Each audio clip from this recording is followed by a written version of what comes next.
there's some strange evolutionary process going on. But mankind won't be destroyed. The fact that you and I are working here today is evidence of that.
Boa tarde a todas, Good todos e afternoon, todes. everybody. Vamos dar início agora à mesa 6, So we will now begin panel 6, privado de aluguel. Regulation of the Private Internacional, Rent Políticas, Market in the Habitação e International Seminar, está sendo organizado Housing pelo Policies for LabCidade da Social FAU-USP Rent, do organized by LabCidade LabCidades in São the Paulo, University of São pela Paulo, Secretaria de Habitação da Prefeitura and the de São Housing Paulo. Secretariat Está sendo of apoiado the pela São Paulo FAPESP, local pela government. The Fundação seminar is Rosa supported Luxemburgo by e pelo Observatório FAPESP, the Global Contemporâneo. Rosa Meu nome Luxemburgo é Amanda Foundation. Silber Bleich, eu sou mestranda My name em is Mídia Amanda Urbana Silber e Bleich. Gestão I da am a FAU-USP master's e student in administradora do urban and LabCidade, e regional eu vou mediar planning essa mesa. and a O researcher tema at dessa mesa LabCidades, apareceu em and I'll be the diversas mediator. oportunidades e The discussões ao topic longo dos últimos of this dias do session came seminário. up in Então, estamos several bastante discussions animados during the para assistir seminar, essa so we're very apresentação e excited acompanhar o to debate. watch Os the trabalhos apresentados presentations aqui and nesta follow the mesa debate. The compartilham uma works análise presented in this crítica session sobre o share impacto dos a aluguéis critical temporários analysis em contextos on the urbanos e impact of temporary abordando rent as implicações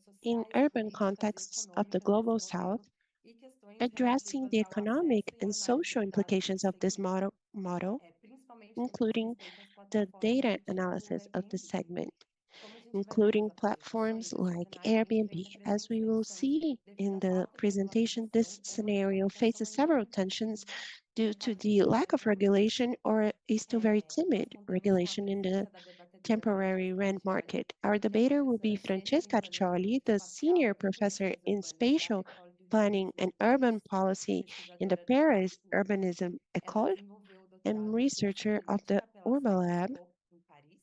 She Ela has a foi doctorate professora in political temporária na sciences Sciences Po Bordeaux e foi in professora Science Po Paris, pós-doutoranda and convidada na she was Universidade a de postdoc Oxford no programa Oxford. professor A invited pesquisa in dela the se volta à Oxford política da University terra e da Oxford propriedade program. imobiliária Her com as research is about questões land and real de estate regulamentação property política, as governança e ação political coletiva, envolvendo Estado, governance grupos de and interesse collective e action movimentos issues sociais de involving interesse. state, Queria groups agradecer of muito a interests, Francesca por estar aqui and com a gente companies. hoje, tocando o Thank you, nosso Francesca, início. for being here Nós today vamos and ter 4 participating in the apresentações debate. hoje. We're going to have 4 Eu já peço presentations desculpas se eu today, pronunciar o nome de alguém and errado. I apologize if I Mas vão pronounce acontecer the da name of seguinte any of maneira. our A panelists primeira wrong. apresentação é do But Sai our Rama Raju first Marella, do presentation will International be Human by Sai Rama Raju Marella, and he will be presenting the work Shared Rental Housing for Low-Income Workers in Migrants in Urban India, where policymakers reluctant to recognize this segment.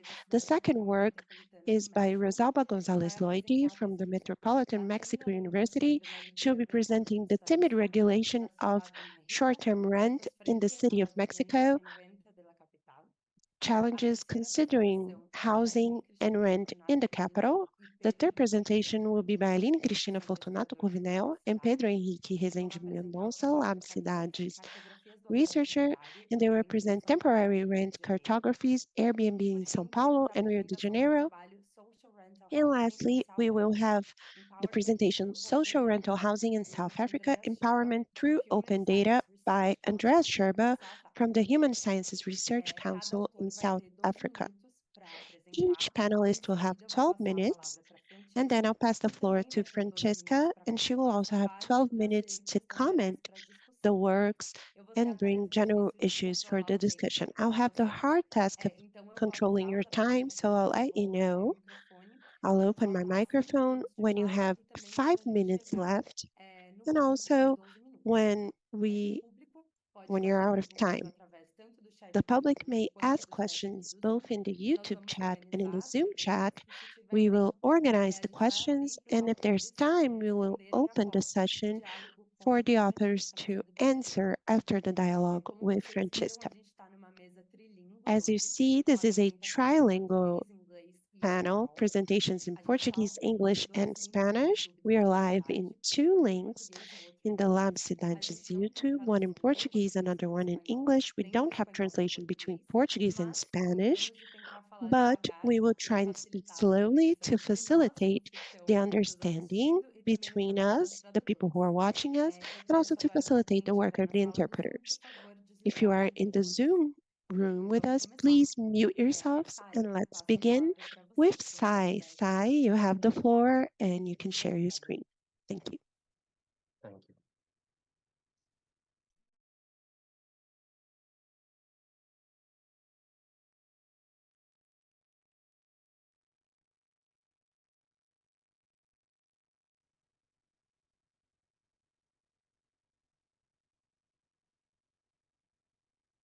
Yep. Hi. Hope my screen and audio are good.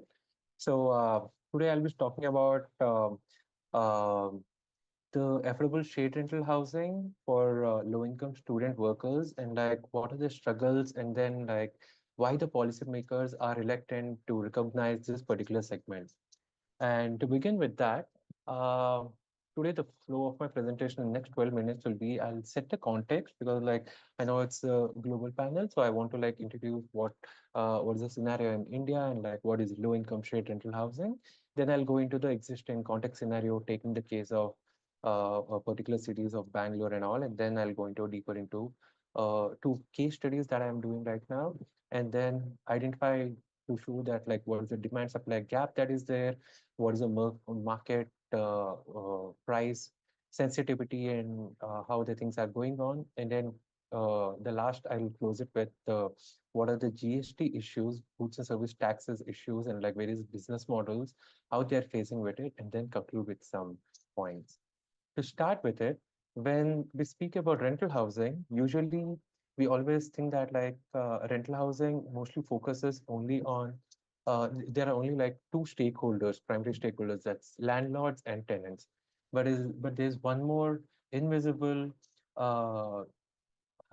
key stakeholder, that is the operator. When you talk about shared rental housing, no one in India specifically talk about an operator. Even most of the rental housing policies that we have and also the rental acts that we have, no one talks about the operators who run the show, who run the businesses to facilitate all these shared rental housing properties. So mostly this low income shared rental housing, I mean, this is how a shared rental housing looks like. These operators standalone structures which are ground plus 4, 5 floor building, and then like most of these facilities also have these bunk beds. And who are the people who stay over there? these shared rental housing are mostly like informal or quasi-formal housing. Typically, they are single sex in nature, either men or women, and they usually do a cash-based transactions where the tenants come here only for a short term to a medium term duration, mostly like 6 months to a year, maximum of 2 years. And people who stay over there are young adults who migrate to the cities primarily for the cause of education or employment.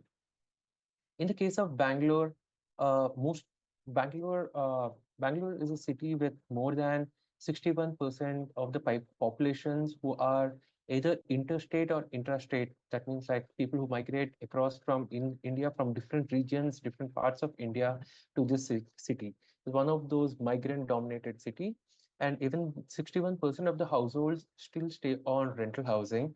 Yet in India, we don't have strong rental housing policy, and uh, I'll explain it further. If you can see over here, uh, you can see a bunch of buildings that are stacked next to each other, and then with a maroon color circle I've highlighted, they are those shared rental housings which are indicated with those logos and like given their this one telling that like it's XYZ shared rental housing or PGs and all.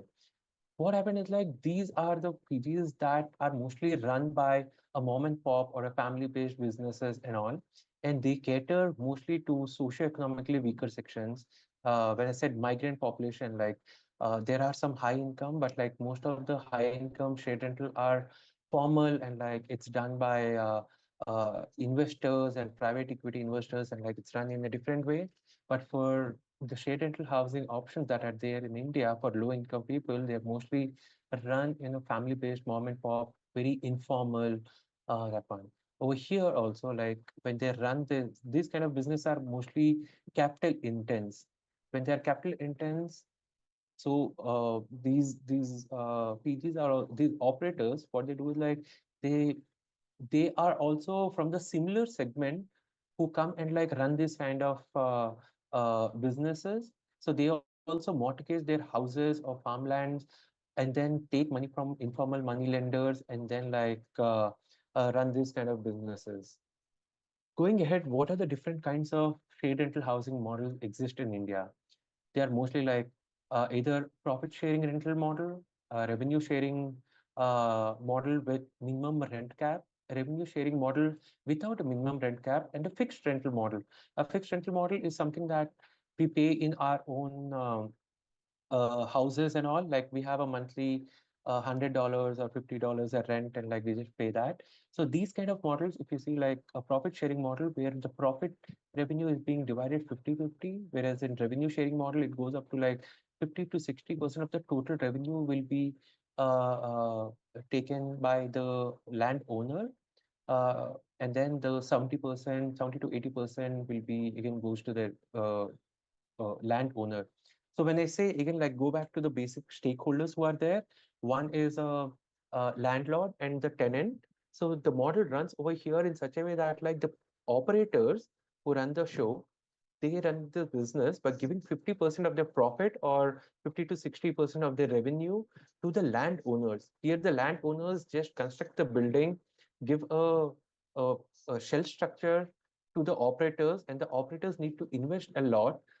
You can see it further in this in the table, like the bottom third from the bottom. Like there, few of them are built to suit, and few of them are not built to suit.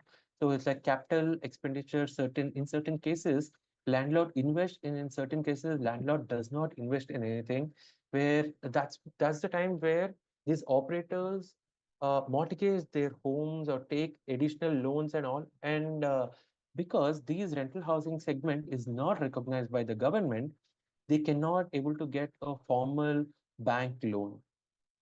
Going ahead, I'll show the demography of the entire segment. So usually like the first table on the top, it clearly shows that like the major cities in India, that is Bangalore, Chennai, Hyderabad, and Pune, if you can see the trend, they are mostly like 50% of the households Sai, who are I'm in sorry to these. interrupt. You have 5 minutes, okay? Sorry. Yeah, thank you. It's mostly like more than 50% of the households who are there are in the rental housing segment. And going forward, these rental housing segment are only a part, but like majority of them are in the shared rental housing segment, which is co-living accommodation and then luxury PGs. Luxury PGs are mostly categorized for higher income people, whereas like low income shared rental housing such as paying guest accommodation are mostly dormitory types. Here in the below, you can see clearly like co-living accommodation starts with minimum of $180 a month to $300, whereas low-income shared rental started from $18 a month to $60 a month. I'll skip these slides. And then in Bangalore, you can see over here, the wards such as like number 7 in the Bangalore city map on the left-hand side top, you can see that like there are certain regions in Bangalore city which has roughly around 73, more than 73% of the households who are there are rental. And on an average, as I told you, like it's almost like 63% of the households in Bangalore are rental. And this is a typical case of Arush Homes, one of those shared rental housing providers who provide monthly rental up to like $42 a month, monthly rental. And it has all these basic amenities of like cots, beds, and like playing area. The floor plan is right next over here. And this is for specifically for blue collar workers, where the monthly rental starts with like $42 a month, with bunk beds and common play areas, common recreational areas and all. And who are the people who are using this? Most of them are blue collar workers, students.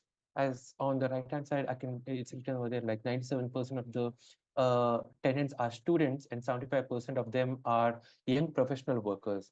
And this is the data from Bangalore 2019. Majority of the blue collar workers are either delivery executives such as Amazon is one of the main player over here, and Uber kind of cab drivers are there. Security guards and facility staff are one of the major segment that utilizes these kind of facilities. And going forward, the demand segment, here we are talking about the demand supply gap. The red colors are the one existing supply and demand segment. We got it from the census. And when we overlay, you can see clearly like the cities like Bangalore and Pune, as well as Hyderabad, has almost like 37 to like 60% of gap is there. If these kind of blue collar workers does not have, if there are no options, shared rental housing options for these blue collar workers, where would they stay? They might end up like hypothetically they might end up in some slums, or like might be in some homeless shelters or something. That's a larger question. Where are all these people going? Again, going ahead detailing those things, it's clearly these numbers highlight that the people, 97% of the students who are residing in these kind of shared rental housing, their household annual income is roughly around $3,000 a year. And then the employees, 75% of the employees who are staying in these kind of facilities are almost like, again, like $3,000 a year. And how these facilities are running, you can see over here, I gave a clear breakup. And the moment after paying GST of goods and service taxes of 12%, the places like B-Lift spaces that provide dormitory type housing, post GST, they are in net losses, minus 7%. And places like Arusha and all are no profit, no loss. And like the co-live and like high income housing are going up to like, they are the ones who are earning profit. Give me a minute, I'll close the whole thing in a minute. And then one of the key stakeholders like Arusha Homes, when you interviewed with them, what is the complexity of increasing 100 rupees? That is almost like $1.2. For every $1.2 increase in a month, they are facing the risk of losing 25% of their tenants. So it is such a sensitive market that like for every $1 increase, people are like, they have so much of commitment back in their villages, wherever they're coming from, their family commitments and all those things. Everyone, this particular segment, they want to save each and every dollar and send it back to them. And there are a bunch of court cases that are also arguing why aren't there any exemptions for this particular category? And High Court clearly says that there is no specific definition for a shared rental housing. A residential rental housing, as per the definition according to the Indian law, clearly says that it should which residence accommodation means a permanent stay and does not include guest house lots and or like places. So technically, they consider all these shared rental housing as a commercial entity, and they charge commercial tax and not a residential entity. So I would like to conclude with this, how the effects and grievances, as I started with my larger question of like why policymakers are reluctant to recognize this segment. That is the larger question, the larger debate that's happening in India, where what are the reasons why the policymakers are not able to recognize this segment and push it as a basic definition, as a content, and like take it and say that like, okay, at least like not 12% exemption, but at least in a way that these providers who are providing these operators who are providing shared rental accommodation for the blue collar workers, at least it should be subsidized, but not a full 12% GST. I would like to close with this and thank you. Thank you, Sai, for your presentation.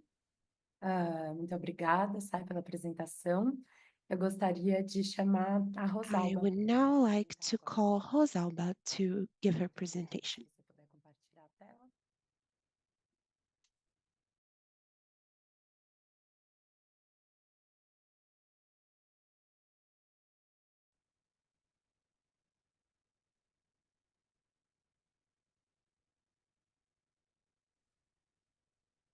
Ok, buenas tardes.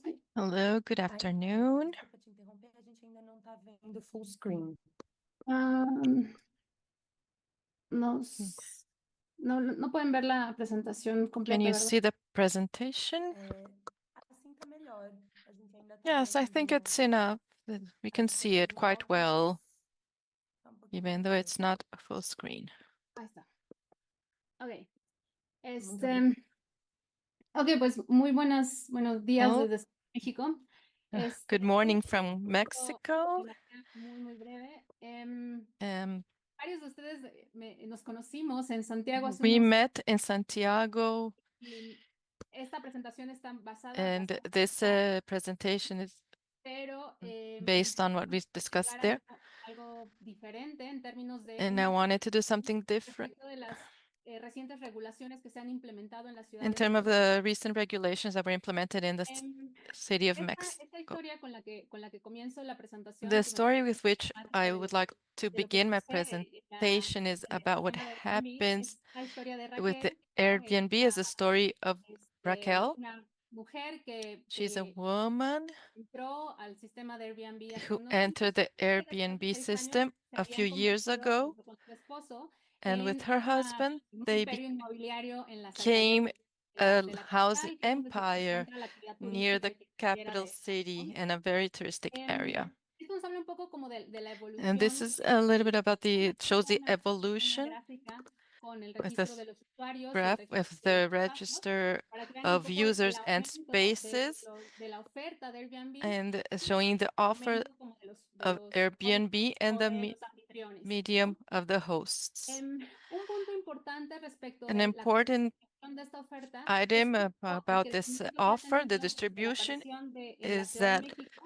in the hasta los Mexico últimos años. City for the past Lo que few lo que years, nos we've dice esta gráfica seen, es and we la can see here on the concentración map, en is the realidad concentration in certain localities. que alcanza ver más This is a textura, place, es la the zona darker financiera parts y también la are parte this the turística financial de la district, and capital the de touristic México. part Y of the hay algunas zonas Mexico City. derivados justo del And análisis it's estadístico one of y the de datos que areas tenemos de 2020 en that donde from hay zonas donde in la 2020, concentración a survey tan was alta made que that tenemos there are que places 8 in de cada which 10 viviendas hoy por hoy están siendo each ofertadas of por every Airbnb, 10 ¿no? houses are being Es offered muchísimo as y claramente Airbnb. pues So se this requería o shows comenzábamos that a there was a establecer en el need debate público and to in the modificaciones public y debate to regulaciones sobre el have tema de more Airbnb, ¿no? regulations on that Esta topic. es la localización de la This vivienda en is a alquiler para location que vean of la rental concentración housing, del so you can see the alquiler y la concentration oferta de Airbnb, ¿no? Que on, claramente está en amarillo. conventional rental housing and the Airbnb type of Y bueno, esto un rentals, poco short-term también el rentals. incremento de la oferta This de otros also servicios there were other buildings were began to be built and offered, thinking on the Airbnb services. And there was an increase in purchase of units for that purpose, for use as Airbnb. And what we ask ourselves is, what did the city do to regulate the Airbnb services? The truth is that there has been a very strange relationship between the Mexico City and Airbnb. In 2002, the application arrives in Mexico City under the government of Mancera, and there's a kind of formalization in which Mexico City is the first city in Latin America to formalize Airbnb, imposing a 10% tax on it. And then we have, after that, there were some attempts to regulate the market, but until 2022, in 2022, we had another regulation attempt and the more formal relationship between the municipality and the Airbnb. And in 2022, there was an agreement signed between the Airbnb, Mexico City, and UNESCO in order to promote the platform in the city, and also the topic of the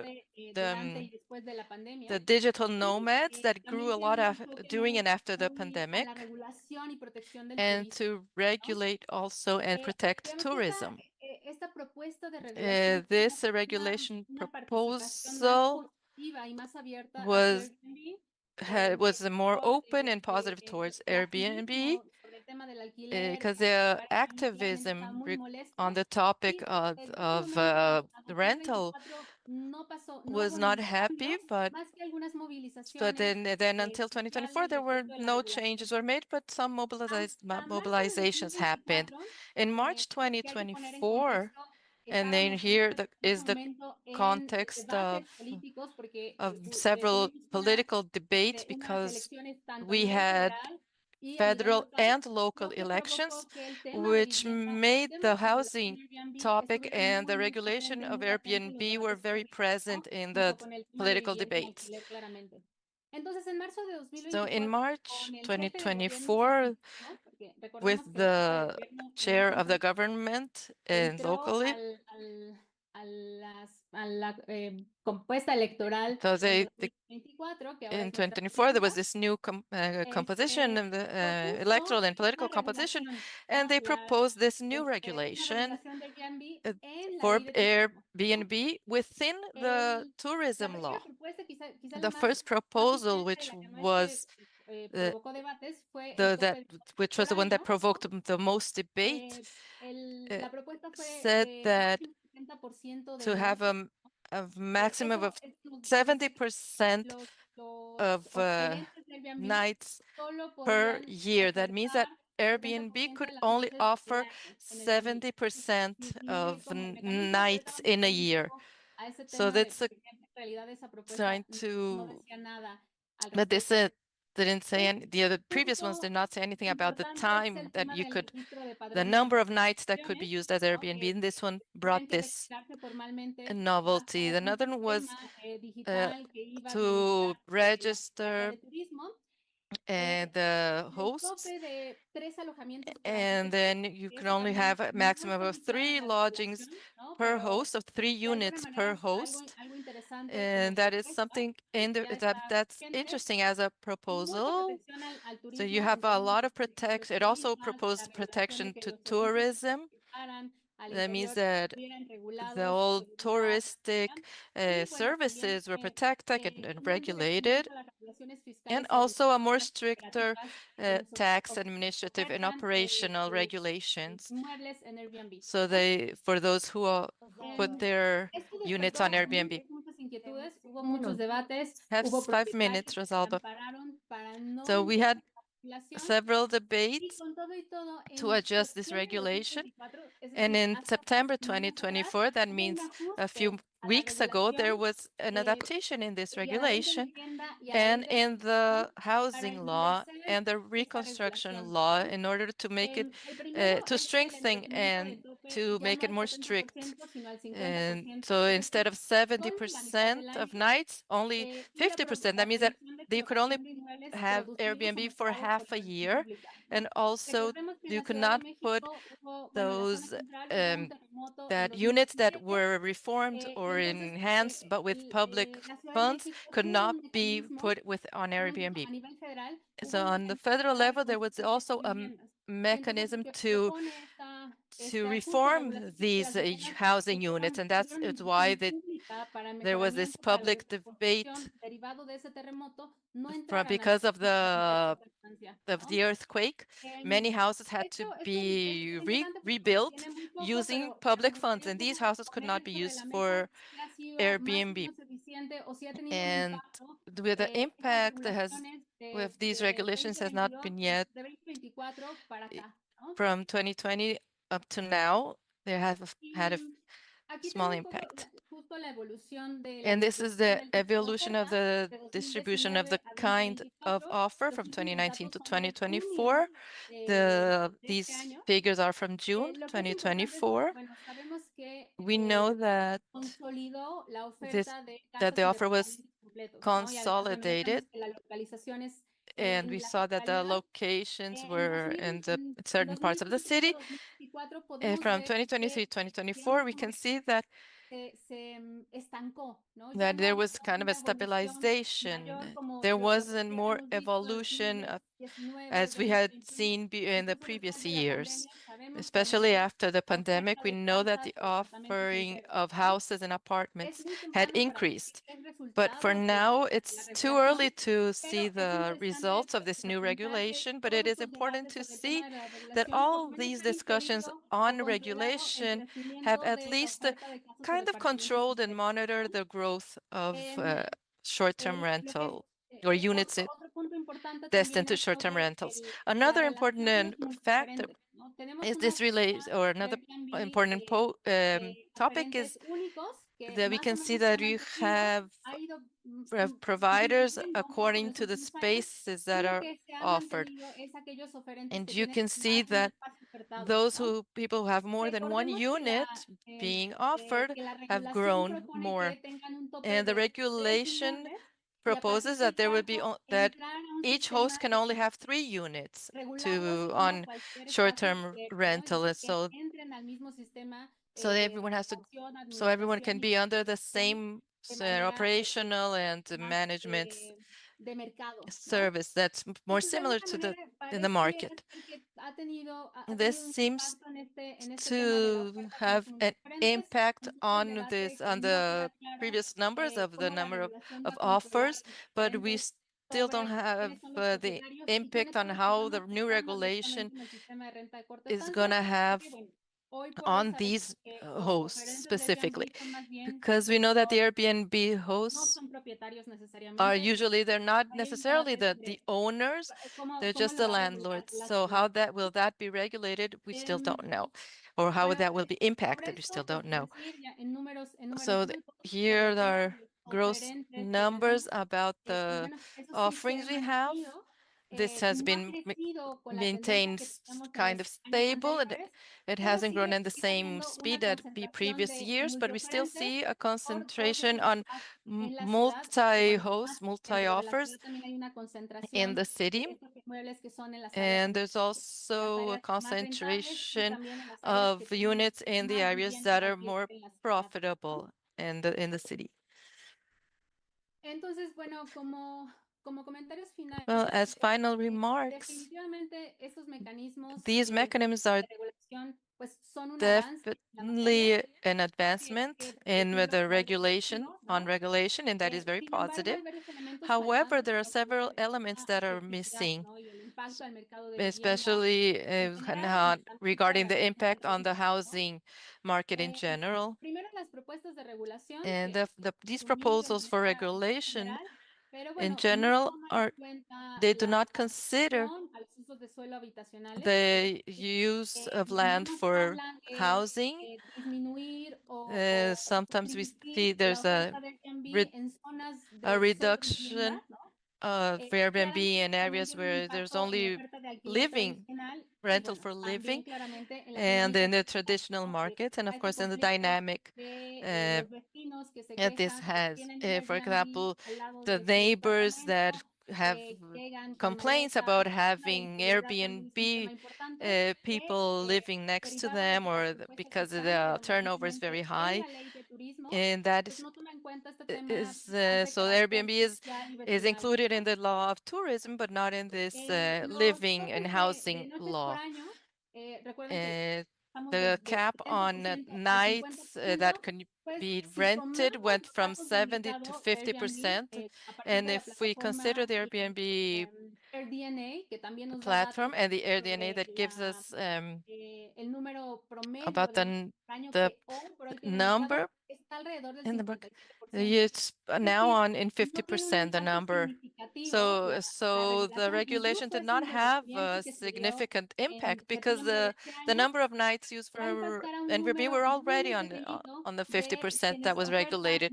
So it más de will have a 50% very de low noches al año, impact ¿no? because it's only very low number Lo que of comentaba hosts un poco, use no hay Airbnb claridad y for more transparencia than sobre los mecanismos de 50% seguimiento y of control nights a para year. su evaluación, And porque no also, tenemos una it's hard certeza to evaluate de because we do not have a esta seguimiento, certainty por ejemplo, de cómo se about va a hacer the el registro, following.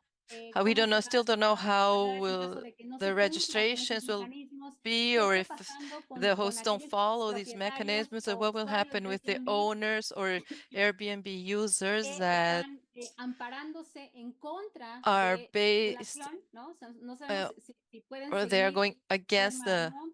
Eso the tampoco, population. We don't tampoco know if está they're muy going to claro. continue like that. That's not very Y clear what bueno, will happen with otro those who punto don't importante comply. que Uh, vale la pena resaltar es que en el caso de Airbnb hay in un the case of submercado, Airbnb, we also see an informal hay un submarket submercado informal de los sistemas de renta de corta of estancia. Claramente los the datos pues no recoge la información, ¿no? of O the sea, short-term rental. So we do not no have no hay claridad sobre information or cómo clarity on interpretar how to esta interpret parte informal para this introducirla informal a la part in regulación, order ¿no? to include it in our Y regulations. bueno, como elemento general, pues And reconocer un poco que lo an que overall element es, we have hacemos investigación y un poco activismo we have our el tema de la research and some regulación del activism hotel. Hemos on the estado topic of colocando el tema de la regulating regulación de rentals, Airbnb para poner and sobre la we're mesa using políticas de this gestión the del Airbnb alquiler, regulation in de la order to regulación put de on the alquiler. table Yo other creo que el policies for siguiente the paso rental para market pensar and the las housing políticas market públicas habitacionales in en order la ciudad, to ¿no? in the city of Y Mexico. bueno, un poco pensar que claramente el tema Here we corta can estancia son nada más un that the fenómeno más short-term altito rentals is just y one of the que phenomena in vale la the pena como rental continuar and investigando housing al market, and we respecto, should continue explotar to research todos and los explore the fenómenos que están issues and vinculados phenomena con that are el related sistema de renta tradicional y to los the sistemas de renta traditional corta rental estancia system en and la the ciudad, la ciudad short-term capital en rentals particular, pero también en in las all metropolitanas en general, ¿no? in all areas. Y con eso termino. Muchas With that, I gracias. would like to end my presentation. Thank you very much. Thank you, Rosalba. I would like to call Lini, Rubial, and Pedro, please, if you can share your screens with us. Sim, só momento.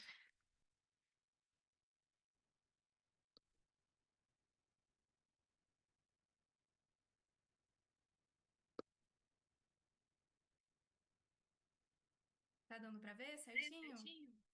Can you all see? Yes, we can see it, your presentation.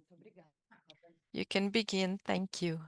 Bom, meu nome é Aline. I'm eu Aline sou Cruvinel. urbanismo I'm antropologia doing na my UFRJ. doctorate studies E eu vou apresentar in esse trabalho urban hoje com Pedro projects que at estou fazendo UFRJ, ciência da and this habitação no presentation Rio. was made with Da Pedro USP. Mendonça, Então, o and nome he's do also trabalho é studying Fotografias do Aluguel Temporário, computation Airbnb em in São USP. Paulo. This Rio is de a Janeiro. cartography of E, short-term basicamente, a gente rentals vai of Airbnb in apresentar, São Paulo and vamos Rio de Janeiro. apresentar os primeiros resultados de uma And pesquisa we're que está going to sendo show the desenvolvida first or the preliminary com o apoio do results of Observatório a Global research de that we're Aluguéis doing horários e with também the com apoio Short-Term do Rental INPE. Global Observatory and the Bom, support of INPE. para começo de conversa, né? First of all, Acho que eu saí da tela cheia. there's a second technical Não, problems tá, with our screen. tá certo. Acho que No, tá everything's certo. okay. Fine. Então, eu trouxe algumas I questões brought some iniciais initial para issues or entender preliminary issues in order for us to understand the short-term rentals in a broader context, and then we're going to enter the analysis on Rio de Janeiro and São Paulo specifically. I have these four interesting issues for us to begin to introduce the theoretical debate on on this view on short-term rentals, considering that short-term rental is not necessarily a problem for cities if we understand them as a historical phenomenon. Because from in a certain point in time, especially in the past decades, from the 2010s and on, this has changed with the development of digital platforms and with the digitization, the economical digitization process. Before analyzing, I would like to tell you that we're going to talk about Airbnb, but there are also other platforms that are operating globally and locally. And in the short and medium terms, it would be interesting to bring the research to compare these different forms and different arrangements that these platforms establish in each place. The third issue is to understand that the short-term rental phenomena currently can be understood as a global phenomenon, but also it is a phenomenon that is established differently in each place. So we need to understand in a more deeper way that it's a relationship between this global phenomena and how it happens in the urban context in each country, region, city, in face of their differences. And lastly, I bring an idea or a concept, a notion that I have worked with a colleague in ProUB, which is the notion of urban digital layers, which is understanding that temporary rent is currently mediated by platforms and is a layer of a broader context of platforms that each one in their own way is transforming or inserting new infrastructures into the urban space, like iFood, Uber, and in temporary rent, we use it as an example, Airbnb. Based on that, I will present a literature review that fostered this work and also serves as a basis to feed the Global Observatory of Temporary Rent. So this review is done based on two search strategies, a general search about temporary rent in the urban space and in cities, and a search by country. So in a very summarized manner, we see that there is a more accentuated research on this topic based most of all on the scientific production that starts growing in 2017 with the analysis of the impacts of the emergence of these platforms and some research lines, characterization and its relationship to housing, work, prices, so analysis of the price variations, studies about tourism and touristification processes, studies about regulation, and also comparison to the hotel sector. And in that context, our work is part of that first line, which is related to characterizing temporary rent in the cities of Rio de Janeiro and São Paulo and its relationship to housing. And here we introduce this understanding that we're bringing the debate about Rio de Janeiro and São Paulo, but also understanding the need to expand this analysis to other urban contexts in Brazil. So considering metropolises, small cities, de coastal algumas cities, dificuldades islands, que a and gente also talking about some encontrou ao longo do difficulties we desenvolvimento faced que throughout the development of foram the study, muito relacionadas com as which were very dificuldades de much acesso related aos to the dados de análise, difficulties né? of Então, no contexto accessing do Brasil, analysis só data. So existe in the Brazilian context, mapeado, né, we only o have Insider Airbnb, mapped que é uma plataforma the que inside divulga os dados, Airbnb, né, which is a platform que that divulga as disseminates extrações, the que é um data, projeto coletivo, a que faz collective extrações de project várias cidades that do mundo. extracts Airbnb data in several E, cities in the world. e a partir. Só um minuto. And just a second. E, então, essa And dificuldade no contexto do Brasil, this a gente só tem a difficulty pesquisa in no the Rio de Brazilian Janeiro e context, a gente precisava since dos we dados only have that em São research Paulo. in Rio de Então, a Janeiro, gente fez we um would need the software, a data gente elaborou um for software São de Paulo. So we mineração de created dados.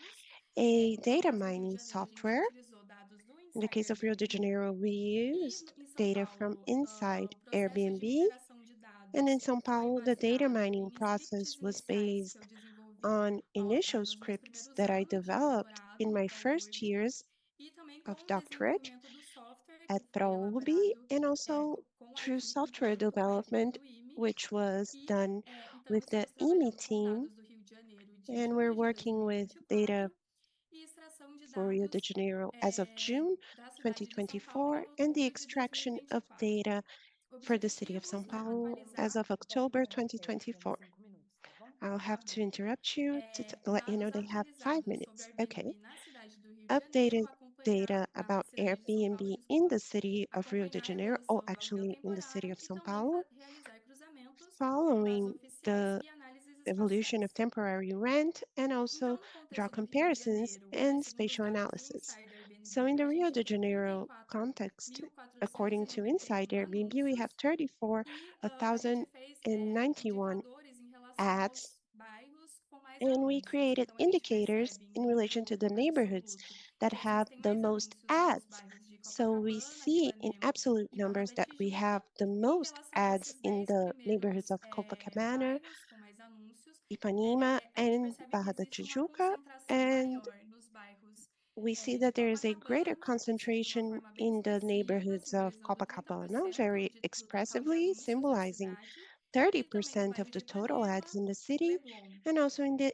E aí Ipanema também and Leblon estabelecemos uma neighborhoods. relação dos That we anúncios also com o total established de a domicílios relationship pelo between IBGE. Então, the a gente ads percebe and que the no total contexto, por of exemplo, de households according to Copacabana, a gente IBGE. tem uma So concentração, we see né? that in the A gente pode Copacabana dizer que context, for example, we may say 12,2% that do estoque habitacional de 12.2% of Copacabana the housing é stock in the ocupado neighborhood of por anúncios, né? Copacabana Pelo is Airbnb. occupied by E aí também a gente Airbnb percebe isso em Ipanema, com 12,9%. ads. And we see this E a in gente fez o mesmo Ipanema with procedimento para São Paulo. 12.9%, Então, em and São we did Paulo, the em same relação thing aos for São nossos Paulo. dados, a So in gente São tem Paulo, 27.906 according to our data, we have anúncios no município de São Paulo, 27,906 ads in the 33.456 municipality of na São região Paulo, metropolitana, então uma grande concentração na cidade de São 33,956 Paulo. in the E a gente metropolitan percebe region. So uma relativa a huge concentração, né, uma concentration relativa in the city of São maior Paulo. So we presença see desses anúncios a na região relative central, com um bigger certo equilíbrio presence ali of these entre ads in the os central distritos da region of the República, city, with a Itaim Bibi, certain Jardim balance between Paulista,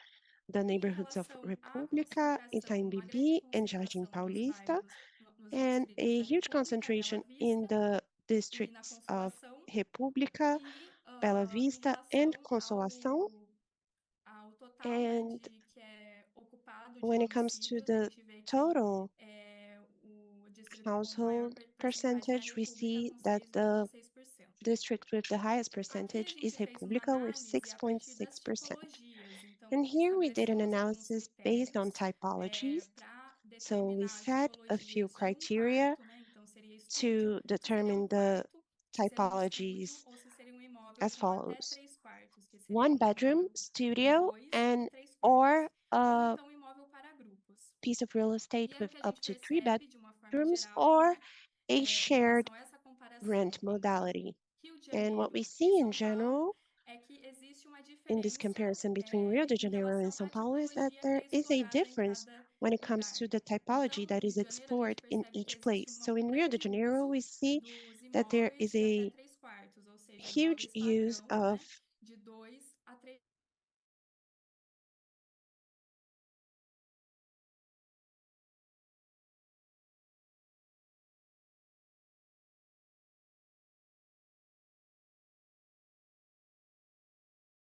maps show this difference between one city and the other.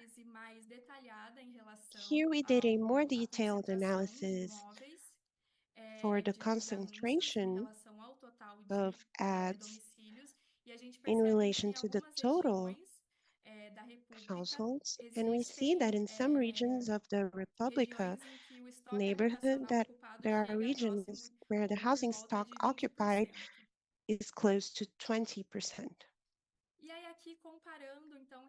And here comparing, this would be the frequency of number of ads per host. So here we can see that in Rio de Janeiro, there is the more occurrence of hosts that are announcing only one ad. And in São Paulo, there are more people who have between 2 to 6 ads. So there's a more of a distribution in the two households. And here when we think about the entire housing park that is occupied by these ads, I'm sorry to interrupt you, but your time is up. So if you could conclude. Yes, of course. So basically, this graph shows that the housing stock, the housing park of Airbnb ads, especially here in the context of the city of São Paulo, it's more explored by hosts that have over 6 ads, which points to a possible process of professionalization and occupation by corporations. And lastly, the final considerations, we point to the concentration in central areas of the cities, important differences between these typologies as shown by the maps, and also that the platform houses the exploitation of medium and large real estate parks, as we just showed. And I would like to thank the team that participated in the development of the software, the IME team, and also the Global Temporary Rent Observatory. Thank you very much. Thank you, Lívia, for your presentation. I would now like to pass the floor to Andreas. If you want to share your screen, feel free to do so.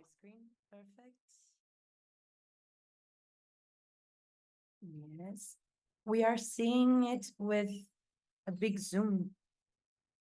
It's getting even bigger, the zoom. Is Yes. it better now? For me, it's okay. It is? It is okay. I think it's Yeah, it's my okay. own. Sorry, I'm sorry for the confusion. Okay. You That's can fine. start now, please. Thank you. you. So thanks very much for inviting me to join your panel. It's a real pleasure to be with you. So my presentation today will be about the social housing portal, which is an open access data and information platform that my colleagues and I developed and launched in 2024 and earlier this year. And I want to talk about the social housing portal within a broader discussion around data activism and citizen empowerment. So just a brief introduction about social housing and housing context in South Africa. So South African cities are amongst the most unequal and spatially segregated cities in the world. This is, of course, a result of a long history of racialized dispossession, forced removal and exclusion, starting with colonialism in 1652 and then really intensified during the apartheid regime from 1948 to 1994. So South Africa underwent a democratic transition and became a democratic republic in 1994. And the right to adequate housing was enshrined in the constitution. And since then, there has been a very significant state-led housing program in the country, which focused on home ownership. And so the government delivered millions of free houses to poor people, but it was mainly freestanding homes. You can see the picture here on top, which created dormitory settlements on the urban peripheries. So the housing program perpetuated the spatial inequalities that were created historically. It also couldn't keep pace with the demand and resulted in informality. And the better located places in our cities, the city centers and affluent suburbs, they remain inaccessible to poor and working class people. At the same time, South Africa also has a social rental housing program, which started in 2008, which is subsidized affordable rental accommodation in well-located urban areas.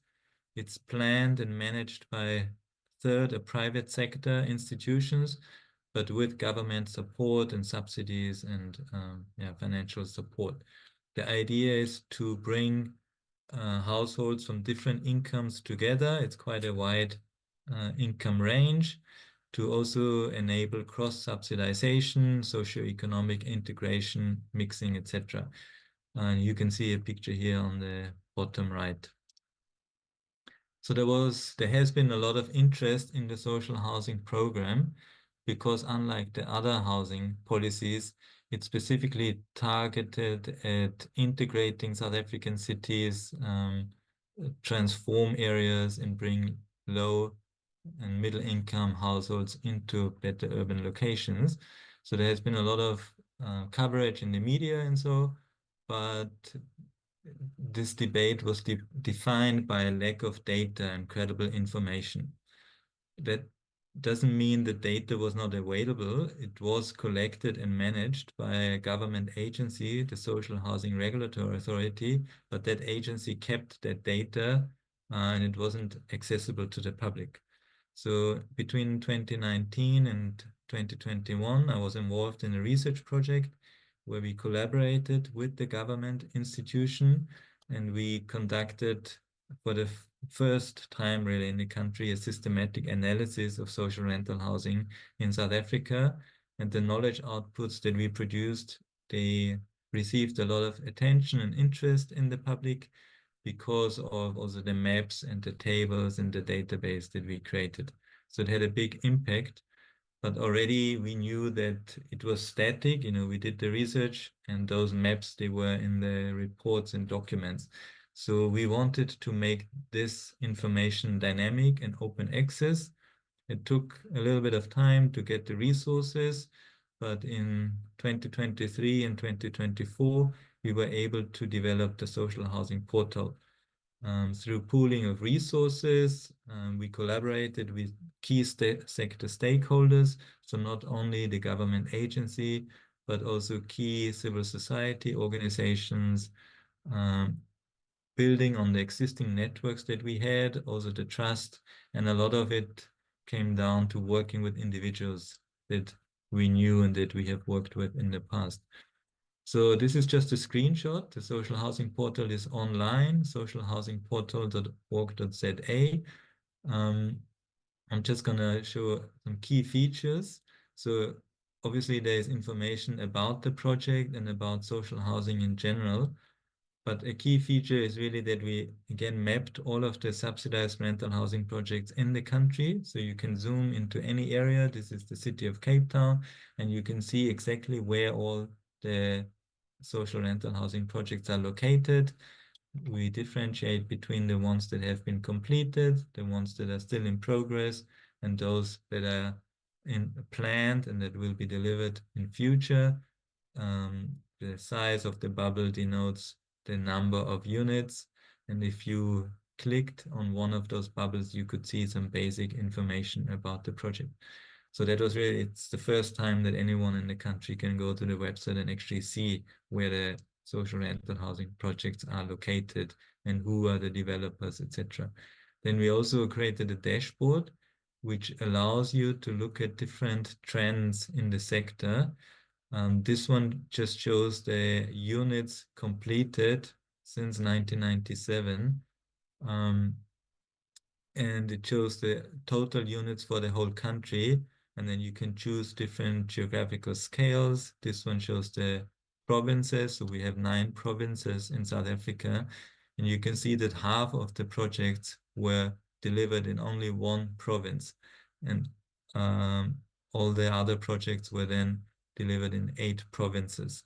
So it allows you also to understand where are projects located and whether you see any growth or decline in the delivery of social rental projects. Andrea, sorry to interrupt. You have 5 minutes, okay? Okay, great. I think I'll finish before that.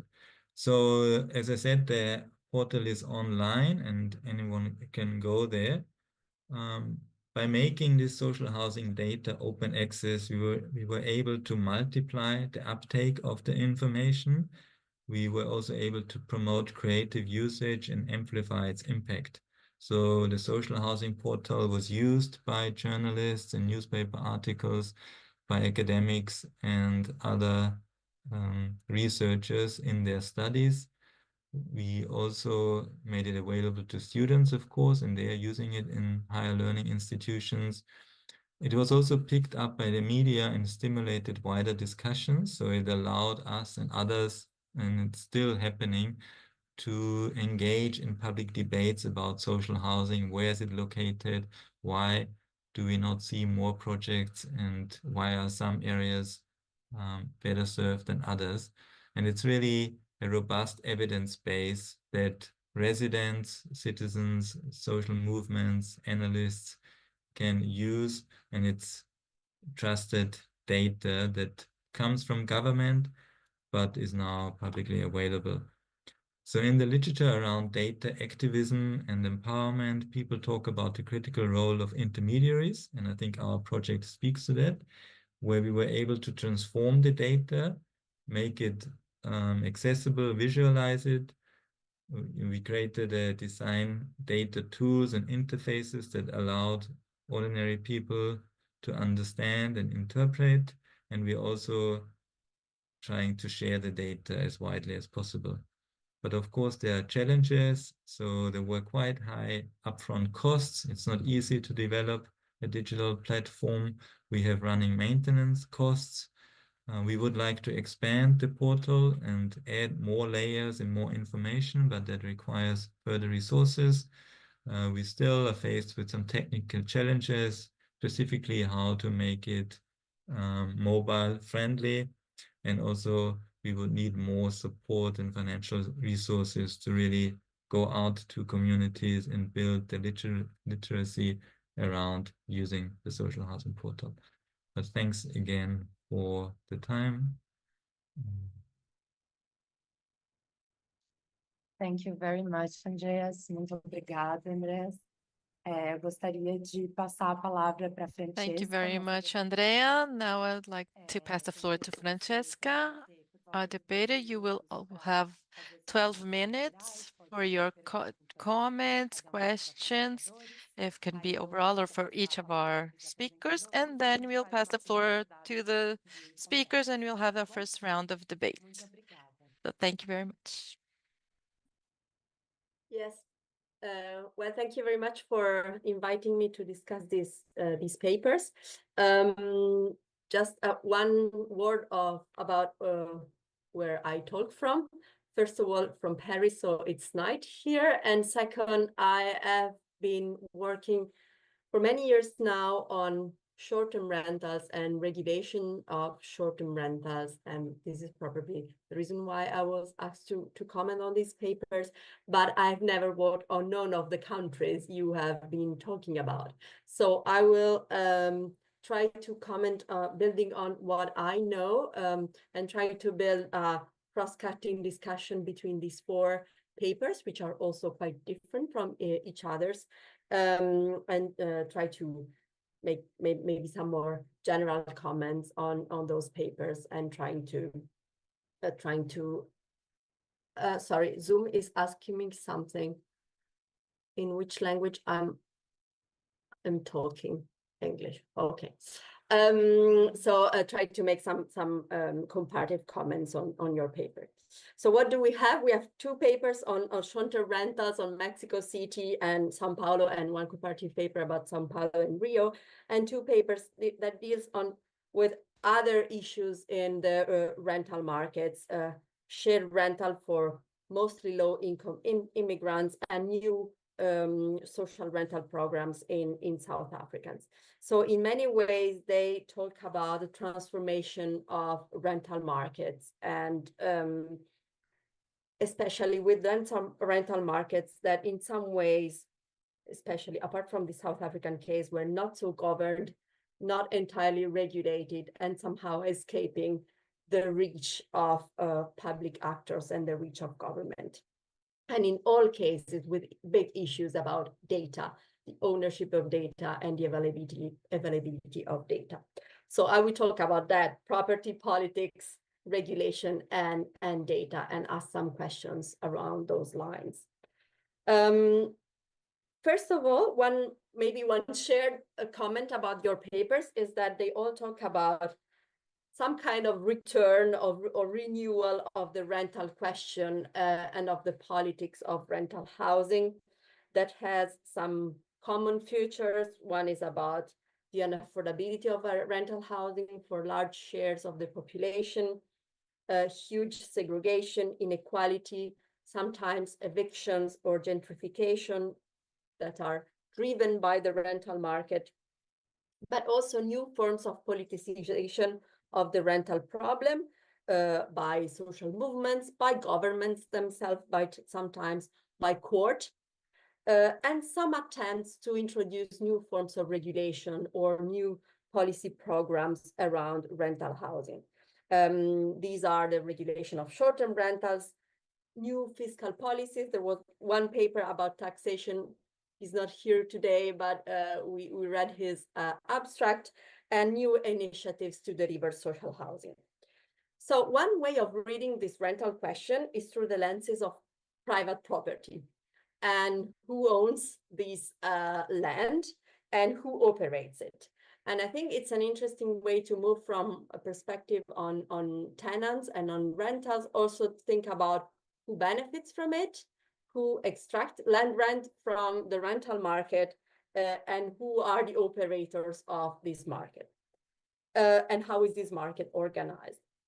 And this is sometimes hard to grasp because in many countries there is a lot of individual property. Property is dispersed, is parcelized, but we also know that property is highly unequally distributed. Many own a little bit, but some own a lot.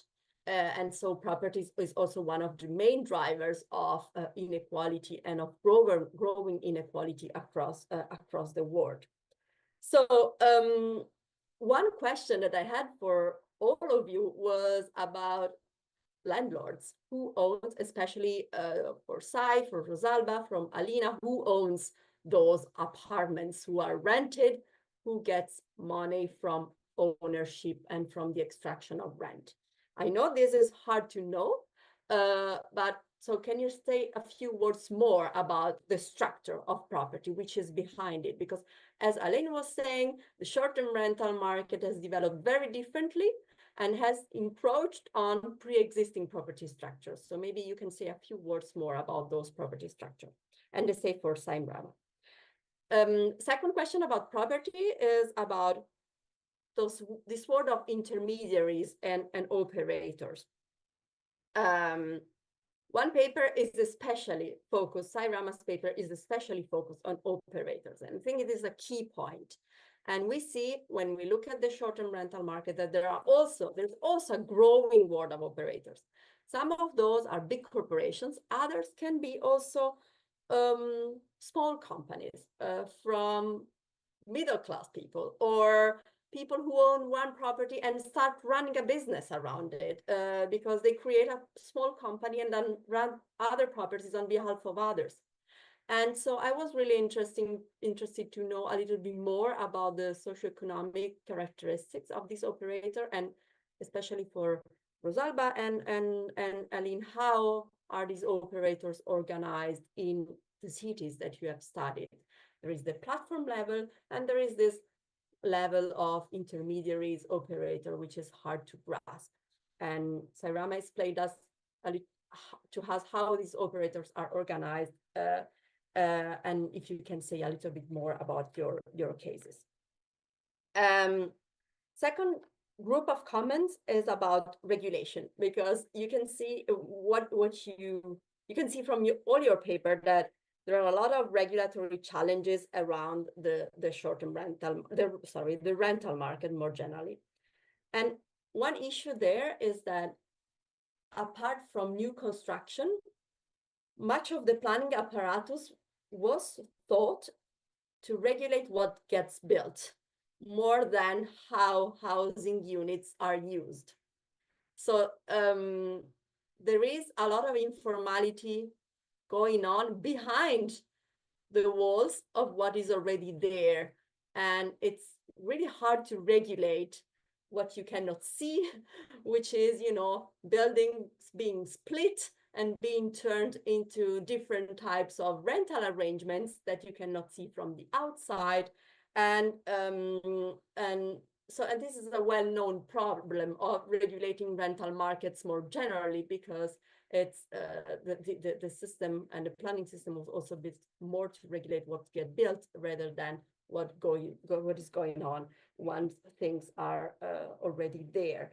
And I think this is an old problem, but somehow it has been reactivated by new phenomenon, being new immigrant workers coming in, or also new forms of rental arrangement developing, being those short-term rental arrangements or the temporary type of rental arrangements that Sai Rama was talking about. So there are a lot of regulatory challenges there, also because part of these markets were left unregulated or have been deregulated in the past. So there is some talk in the literature today about whether or not are we witnessing a sort of re-regulation of the rental market. And I think this is a kind of an empirical question. Probably it depends on the countries. It depends on the politics around rental markets. It depends on the existing institutions which were already there and that can structure new regulatory measures. So I had one comparative comment about regulation, and then one question for all of you. The comment is that for the short-term rental markets, we have all, in the research I have done with 2 colleagues, we have really observed a diversity of regulations emerging. And this diversity of regulation was driven by different political forces, first, and second, by pre-existing institutions in the housing system. And some of you said that to understand the regulation of a market niche, we need to understand the broader regulatory system and the broader things which are going on around that niche, being that niche like shared rental housing or temporary rental housing. You cannot understand regulation and the conflicts and the politics of regulation if you just look at the niche. You need to understand the politics of the whole system. So my question for all of you is, how is this politics structured? Who mobilized around those new issues in your cases? Citizens movements, tenants movements, neighborhood association, and how do property owners mobilize? Because somebody wrote or said that in the Mexico City case, the regulation was attacked in court by property owners. So can you say a few words about the politics of that? And my last comment and question is about data, because we can really see that this is a kind of cross-cutting issue that emerged in all of your cases. First, because we live in a moment of huge, I don't know if it's new, but there is a huge asymmetry of power and power balances in the ownership of data and the accessibility of data. Sometimes because those data are scattered between a lot of operators, sometimes because they are in the hands of corporate platforms that do not release them, sometimes because they are in the hands of government organizations who can be also reluctant to release them, or do not have the time, or do not have the resources. So from the outside, all the markets that we were describing are kind of very opaque. It's hard to know who gets what from them, and for both citizens and sometimes for governments. So my question is, first, who is driving the initiatives to get more data, to produce those data? And the second is that you all show your own research, how your own research in part consisted of producing data on a phenomenon that was not very well described. And my question is about what was the impact. Andreas, you mentioned a little bit that your data were reused, and I wanted to know a little bit more. So did your data have an effect on policymaking? Did your data have was reused by citizens organization? And the same goes for all the others who also have been producing new data about that phenomenon and participate on that basis to its regulation. And I will stop here. Francesca, muito obrigada pelas contribuições. Thank you very much, Francesca, for your contributions. You were incredible. I think we will have a very rich debate because of this. And I would like to propose that we follow the same order of the presentation. So Sai Rama, you will go first. And we will establish 3 to 4 minutes for each response in order for us to be able to do a second round of questions that we have received already. Okay, is that okay with you guys? Okay, Sai, the floor is yours. Yes. Thank you, Francesca. It's wonderful questions you asked. I'll start with the landlord point. Yes, you are right. The structure and who owns the property and all. Obviously, like such a massive big building. So the landlord is a wealthy person who has nice access to finance. And the bigger question is like, you own the land, you also have access to, sorry, something has popped up over here. 1 second. I don't know what's happening. Yeah, you have to select the language, I think. Language, yeah, got it. Yeah, sorry. So, yeah. So, yeah, I mean, the landlord is rich enough, big land and like building and all. The landlord has access to finance that comes through the government, from the public banks. And because it's a housing project, the interest rate on these properties, whenever they take loan, the interest rates on these loans are subsidized, because in India, the home loan interest rates are the lowest out of the all. Okay, when these landlords are, again, like during COVID, what happened? COVID-19 pandemic, one of the major things that came up is like government, I mean, like everyone knows, like no jobs, employment, everything got stopped, and all those stories are happening on one side. On the other side, government gave government of India and the Ministry of Home Department came up and said that like we will give tax exemptions for all the everyone who take a formal loan, especially housing loan and education loan. During that time, what happened? The people who took these formal housing loan, they didn't look at the size of the loan. No matter you have taken a millions of dollars of loan, or you have taken some thousands of loan, if it's in the formal sector, your interest rate is waived for 3 to 6 months.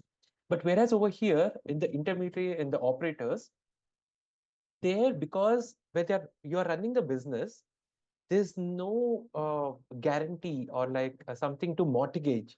So when the mortgage component is not there, these operators are not getting this subsidized home loan or subsidized loan. So they are going at the highest commercial rate of interest, or they should, or if banks are not giving them access to finance, they are ending up with private money lenders, where interest rate is almost like 18% to 13% of interest rate on these, whereas the housing loan interest rate is almost like 8 to 10%. So it's almost like 3 times the interest rate these operators are paying. And then the second question is like, who are the operators and like, who are they? Operators are mostly, they fall from the similar income category as the tenants. They are also mostly from the economically weaker sections, socially and economically weaker sections, because to handle that kind of a tenant segment, the operator should also be in the similar segment, so that understanding the wavelength, how to run the business, what are the needs for these particular characters of like structure of these blue collar workers, low income students, how to address their concerns. So it's a similar kind of a thing. So dynamics is working over there. But the major issue came up post COVID is like government has increased the GST component. The moment the tax component was increased, and parallelly you're also paying higher interest rate. But if you see my profit margins that I've shown in one of the slides, the ones who are providing facilities, housing facilities for blue collar workers and students are in that 7% to 10% gross profit, and post taxes, it's going into -7, or is becoming like no profit, no loss kind of a thing. So that's the demography of the operators who are running the show. And as you said, like there are no rules, there are no regulations, there are no bylaws, there's nothing set for these kind of rental housing, because as I said, like government always talks about either owners or tenants, but the one who are running the show, they are completely visible. They're not there in any of the larger government debates or discussions and all.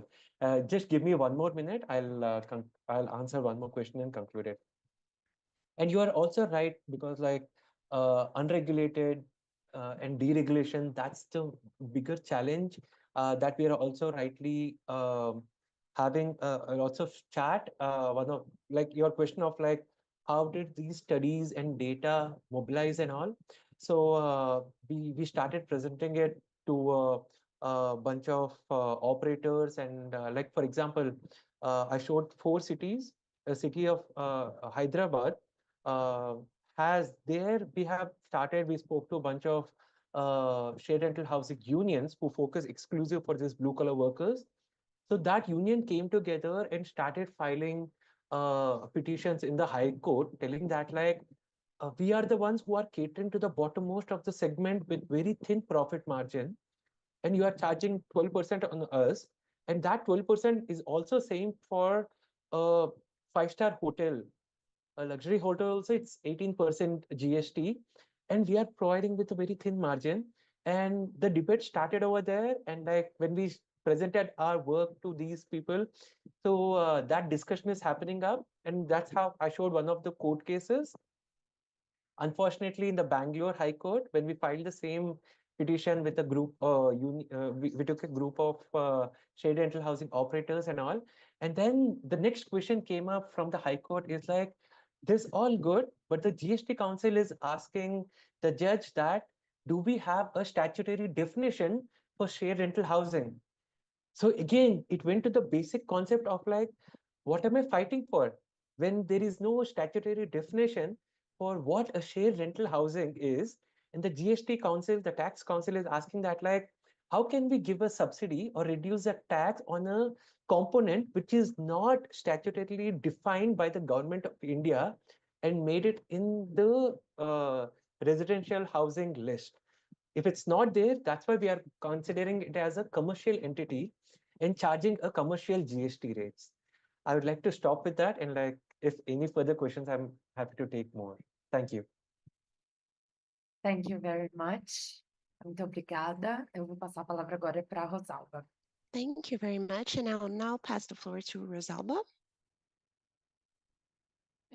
Ok, son muchas preguntas, pero bueno, me voy a ir un poco. Well, many questions, but El tema de la I'll certeza de los propietarios, ¿no? talk about the En la Ciudad de certainty, México no the tenemos uncertainty certeza about ni the siquiera owners. para los In the city of propietarios del Mexico, alquiler we tradicional. don't have certainty about the owners of pero ya traditional existe rent as well. un seguimiento But there de las is already a investigaciones, segment, no a nivel a institucional, research no por parte del segment gobierno, pero about sí a this. nivel de They're not investigaciones at más de corte institutional académico level, but at sobre la asistencia de propietarios the level corporativos of para el more alquiler academic tradicional para el research sistema de renta de corta estancia. about the existence of corporate En el caso de la regulación owners de for Airbnb, temporary bueno, de los rent sistemas and de for renta de corta traditional rent. estancia, And in the case uno of de the los debates short-term quizás rent, es que one of the estos gestores debates that corporativos we no have entran is en that el the corporate managements are es decir, not no in toman en the cuenta estos perfiles are not at como all si no existieran, regulated, ¿no? La and regulación we don't solo toma en consider cuenta their a los profiles as if propietarios they y a didn't Airbnb, exist. ¿no? Que es al The que le only está people aplicando considered las are regulaciones, Airbnb los controles de and cruce de the inmuebles, owners. pero no These hay are the ningún actors that are regulated, mecanismo but que tome there's en cuenta no cómo estos gestores, mechanism that considers how administradores de these los sistemas de managers Airbnb and the participan en la administrators of the regulación, ¿no? Y es spaces un tema muy participate importante in the porque finalmente los regulation. datos pues And nos this dan is important que su because the participación es data muy importante, sobre todo cuando hablamos de estos shows that their participation is gestores very relevant, diferentes en especially Airbnb, ¿no? when we're talking about different Retomo managers algunas de las in the preguntas Airbnb platform. sobre And going back to some of the cómo questions este crecimiento de alquiler asked about temporal the está ampliando growth las fuentes de of financiación temporary para las rent, variables en renta. we are Definitivamente sí. expanding the En el financialization, caso de mi and investigación definitely doctoral, yes. es And in the sobre case of my renta doctorate research is about en las áreas high centrales. income housing in the city Una of parte Mexico, in the importante Mexico de la City, vivienda in the central producida areas, and a 2020 part para acá en important la of the centralidad housing está produced comprándose between para tener 2020 alquiler. and Es now un hecho. is being bought Digamos que en los to casos de be turned estudio, el into rent 60% de los nuevos propietarios de housing. esa And in the vivienda case of la compraron studios, exclusivamente 60% para of colocarla the en alquiler, buyers sea Airbnb o alquiler buy tradicional, these porque houses to put them up buscan for rent, aprovechar la either rentabilidad de su Airbnb localización. or Y así traditional compran los rent, inmuebles, because así los they venden, want ¿no? to take Entonces, advantage of the compra profitability of para the vivir de sus location. rentas, So ¿no? they purchase to Invierte en live esta off of zona that porque income. tiene altas plusvalías, And ¿no? Entonces, o sea, in Airbnb these es areas, un because mercado they have a importante, high pero added en el caso de value. la So centralidad, la vivienda, in the case la vivienda of producida nueva está colocándose en el the alquiler en centrality, todas the sus new formas, ¿no? constructed housing Digamos, el is being put up mercado to for lo rent sabe, de in hecho, all los forms. últimos, And yo digo que el in the último año, last, sobre todo derivado de well, las in the last elecciones que year, hubo a nivel especially nacional after y the a elections that we México, had el tema de nationally alquiler ha salido and mucho in a the flote states, para the pensar en las rent políticas públicas y topic hoy por hoy has tenemos been unas very reformas a nivel pervasive federal for y thinking about propuestas public policies. We mecanismos locales sobre promoción have del a alquiler reform social, promoción de underway at vivienda en the renta, national level etcétera. about the Entonces, es un promotion debate of social que ha estado rent desde and las últimas semanas en la income agenda transfer. pública So y these are en nuestra debates that are in administración. the public Esperemos agenda, que avance, pero bueno, and we definitivamente hope that creemos que la they move vivienda es forward with that. But definitely, mecanismo como de financiamiento para rent las familias y esto no aplica solo is para los grandes being compradores, converted into a familias de clase finance media que están aspect, invirtiendo and it's en being comprar vivienda al financialized alquiler. by the families, including middle class Y families that are sobre investing in la buying segunda homes pregunta to de rent them avances out. And about the institucionales para second regular los questions alquileres about temporales, institutional sí, advances, definitivamente, digamos, un poco yes, lo que definitely, mostré es que las I últimas have reformas shown that the se ha debatido mucho sobre el tema de regular last los reforms have sistemas de really renta de corta debated on the estancia. Ahí topic tenemos of estas propuestas regulating sobre la the mesa. short-term rent systems, Hoy and we por hoy, still have con la nueva ongoing administración proposals en la about Ciudad that. de México, But se with va a the new crear, está administration, justo the en este proceso Mexico de creación de City una Secretaría de Vivienda, is ¿no? in Antes teníamos una currently Secretaría creating de a housing Seguridad secretariat. y Vivienda Before we conjunta, had se van a a separar para social tener development and housing exclusivamente secretariat together, un but they will become ministerio, una separated organización to dedicada have únicamente a la vivienda exclusively en la an Ciudad de México. agency that Entonces, is esperemos que dedicated to housing esto genere in también Mexico otros City, mecanismos más and this certeros will como de probably monitoreo de create impactos, porque, new bueno, tenemos un instituto de mechanisms like planeación democrática y impact monitoring participativa, mechanisms, que, because digamos, tenemos un a limbo huge aspect normativo of porque hay un montón de cosas democracy en términos de is regulación, de that suelo, prevents a de democratic planeación urbana, planeación territorial, que no hemos scenario is resuelto that en la we Ciudad are de in an México. institutional limbo in terms of urban planning, Desde que social se actualizó el sistema. Entonces, policies, bueno, and These systems are very outdated, and we hope that this new administration has proposals that can be implemented. And I think what's important, the first step is for us to have these conversations. Muito obrigada, Rosalba. Vou passar a palavra agora Thank you para a very Aline. much, Rosalba. I'll now Não pass sei the quem floor de to vocês vai responder. Aline or Pedro. I don't know who will be answering. Well, we agreed that we would take turns, so now it's me. I'd like to thank Francesca for her comments, and I thought about starting my comment based on one thing she said, which is understanding what is the bigger picture, what is the bigger picture where, in our case, temporary rent is inserted. I think we have, just a second. Okay. I think we have two things.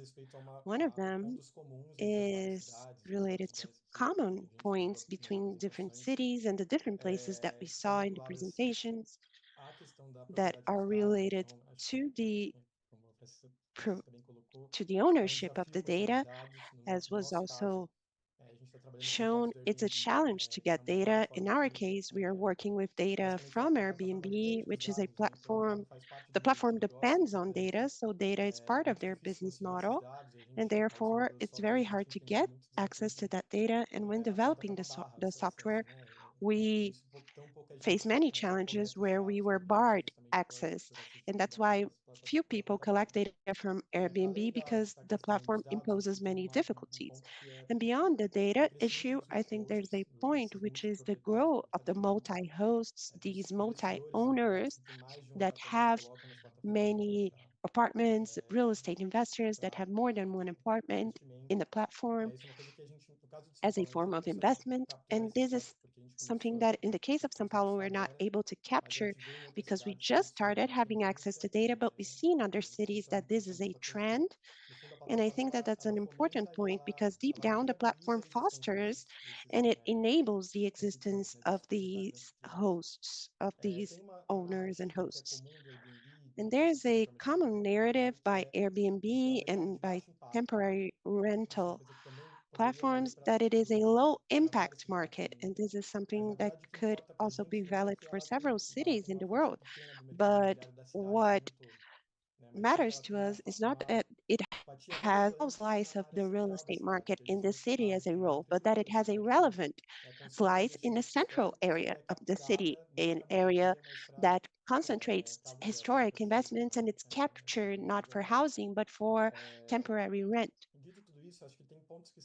And having said all that, I think there are points that are specific for each city. So if we were to think about a regulation that considers this entire context in a generic scale, it would make sense to think about a data management policy. That data needs to be public because the impact of these platforms is public.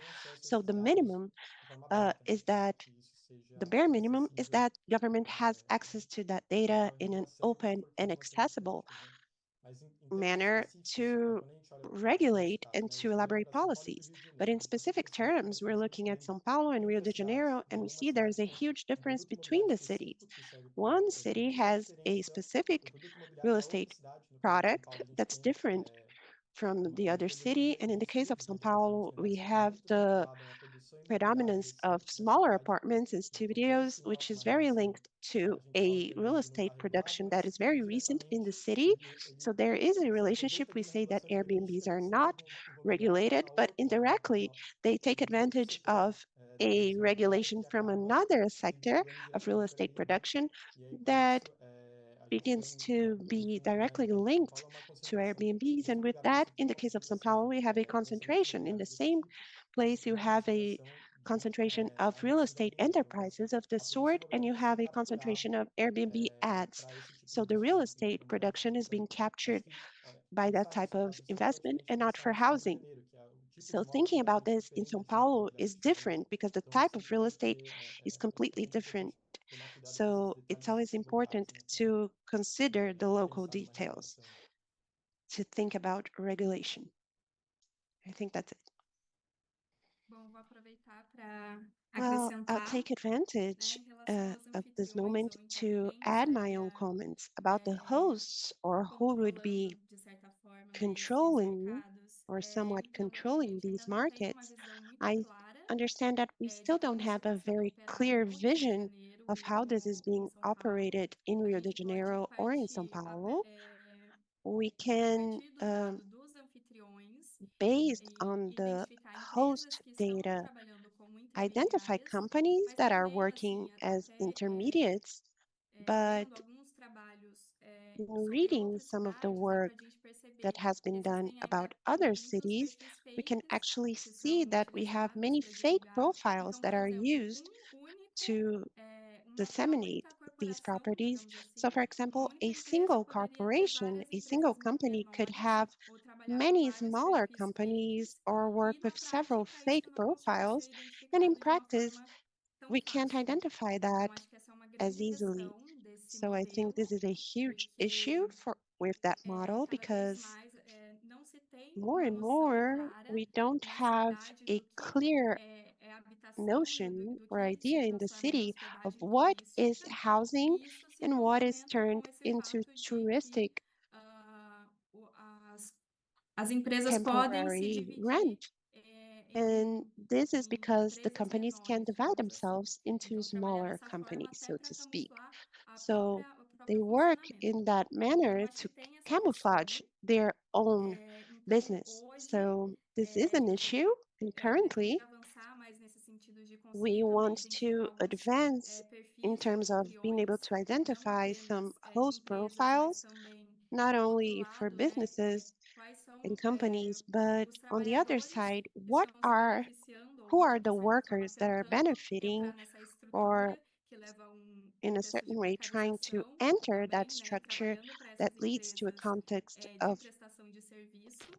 Então, of se precarious forma work uma and estrutura service de provision. trabalho mais complexa. So E it's a more também em complex relação, working deixa eu ver o que structure, mais que eu and anotei also dos about, let me anfitriões see para what else I fake. wrote down Em here. relação aos In addition dados, to the fake eu acho hosts, que o also Pedro ele falou muito about the bem. data, I Eu think queria acrescentar uma Pedro questão, né, que é algo que was tem very sido well debatido spoken when mais he a esse commented this, respeito and I wanted também, to que add é, something, por mais que a gente tenha which que, is, seria interessante a gente ter acesso aos dados even though it abertos, would be também interesting tem for us uma to have questão de access to quem tem os open data, dados. we also have Quem the tem issue os of who dados has the é o data. Airbnb, é a In the plataforma. end, Então, até que ponto Airbnb has that existe um data. controle sobre o que é So passado up para to o what point governo, can né? they Digamos control assim. what is E, enfim, e aí essa é uma transmitted to questão. the Tem alguns government? autores que trabalham com That's um an conceito que issue. é um There are some conceito chamado authors that work regulação with a concept by the name of algorítmica, que é algorithm basicamente trabalhar com regulation, which como is se fosse uma basically regulação com working dados em tempo real. Mas with data não existe regulation in real time. But there is consenso em no relação a isso, em relação a consensus estratégias de regulação about this atualmente. or Então, about tem vários regulation tipos de strategies estratégias que currently. estão So sendo there are several adotadas types of e que, com o strategies tempo, that are being adopted, and in ainda time, as pessoas ainda estão chegando em conclusões em relação a essas and regulações. with time, people are still Deixa eu ver o que reaching mais. conclusions about that regulation.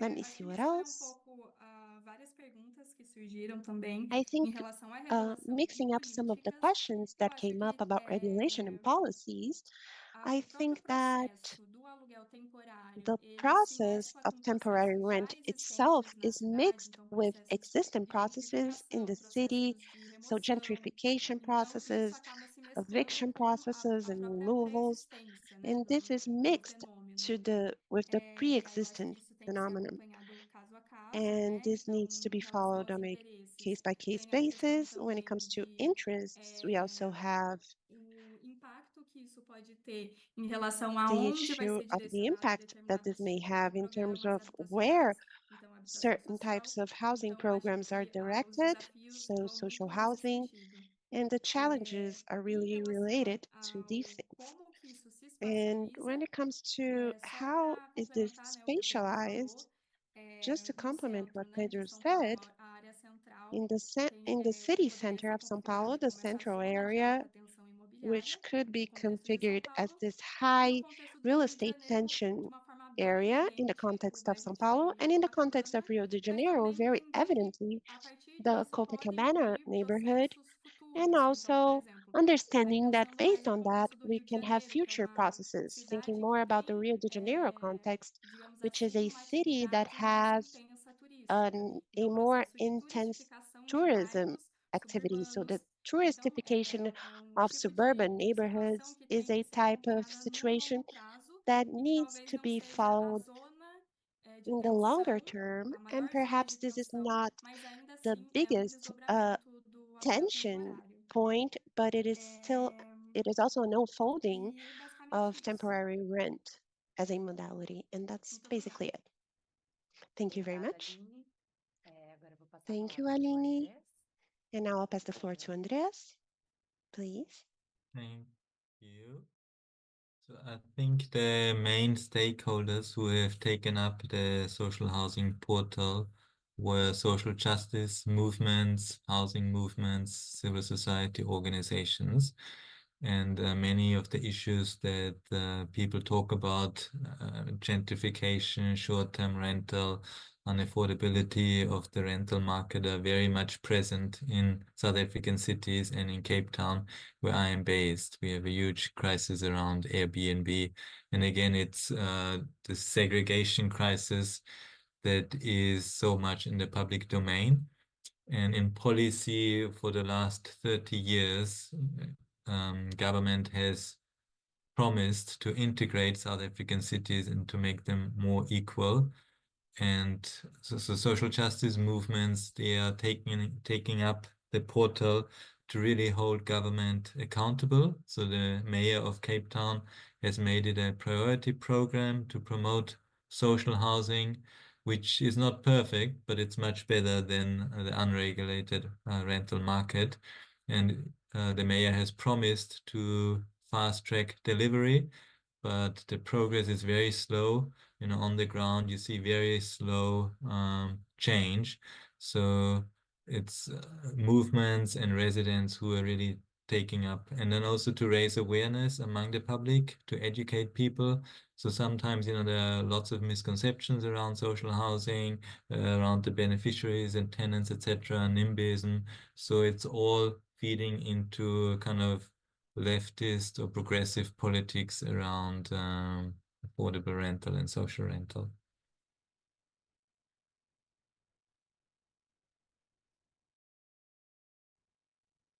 Pessoal, muito obrigada pelos Guys, thank you very much for your comments and your answers. We have about 20 minutes left, and we have some additional questions. Some of the questions that were asked were actually answered during the first round. So I'll ask some of the questions that are left unanswered, and I'll ask Francesca if she wants to add any other comments, any other questions, and her final comments. And I'll let Francesca go first, and then I'll bring my questions, and we'll have a last round of answers and a closing.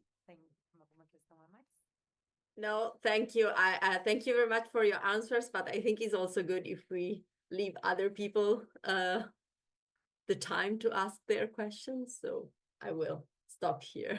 Thank you very much for the answers. Tá certo, muito obrigada.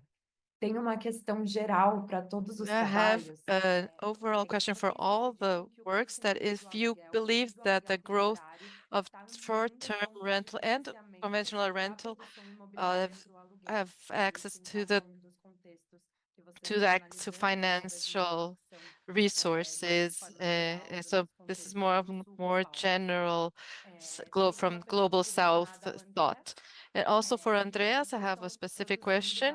You are producing several open data. Do you know who is using these data?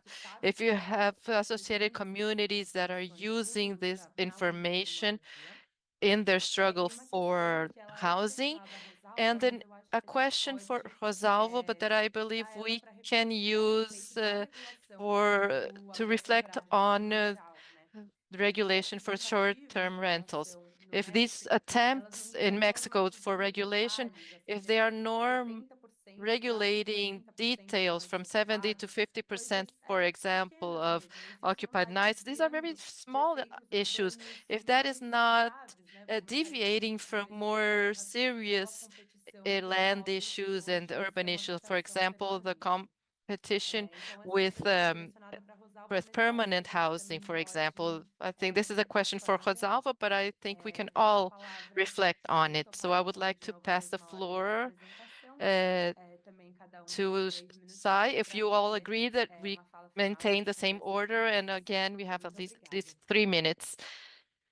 Okay, is it okay with everyone that we do that? Okay, so Sai, the floor is yours. Sure. Yeah, even your question on like general,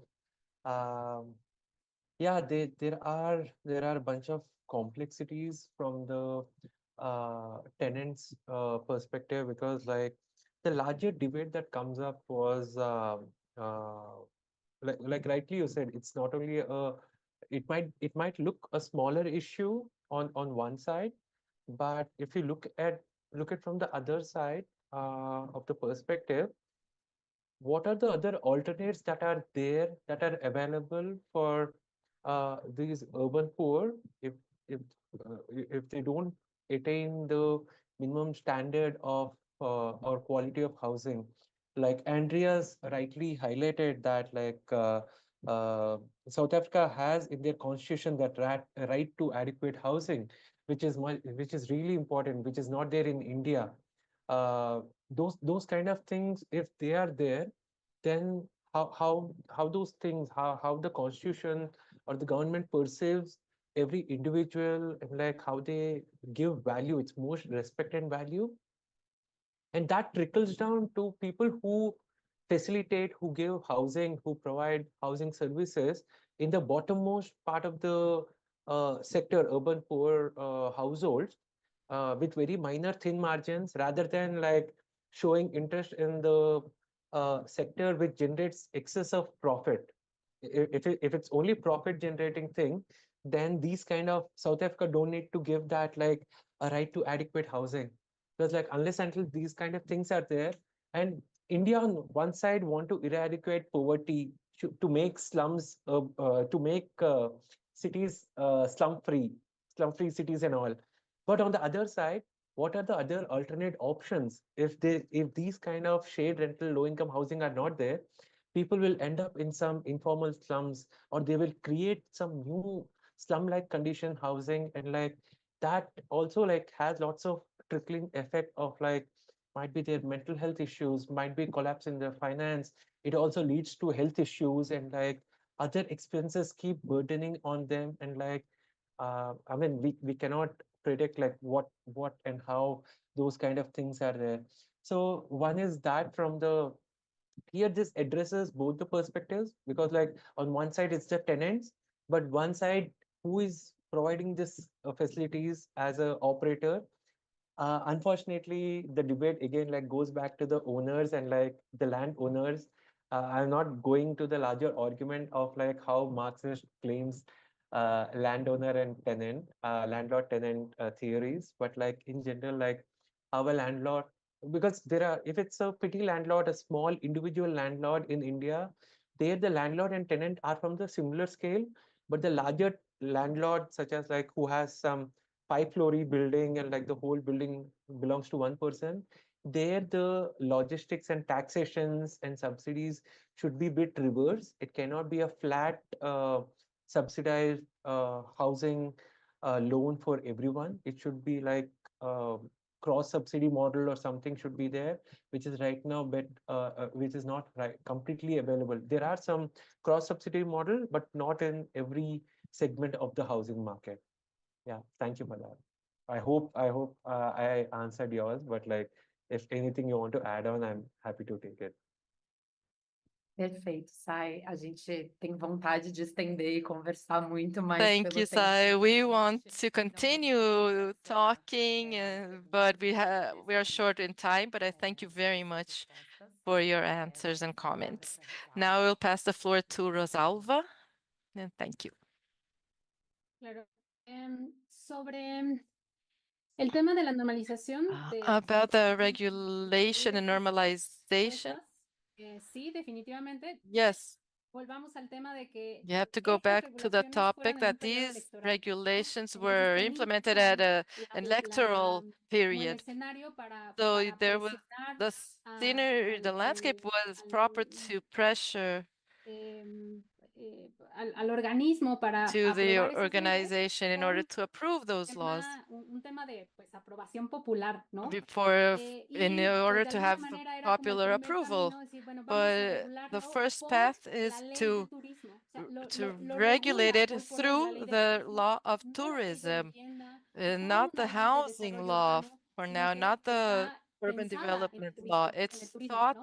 Entonces, una on, de las críticas based on hicimos tourism. cuando So one salió of the esta criticisms regulación that fue, bueno, we no está made tomando en was that cuenta it's not nada de materia considering urbanística, nada en materia de urbanistic issues académico, or aunque en el the discurso se decía que sí conventional iba a estar rental en el foco del issues fuego la vivienda or tradicional. housing, No se tienen although los datos, in the discourse they nadie were puede saying saber that it eso, did, but it doesn't. We do y not have the tampoco tenemos data. certeza de que We haya do not have un certainties. We're also avance not sure that en esa línea, ¿no?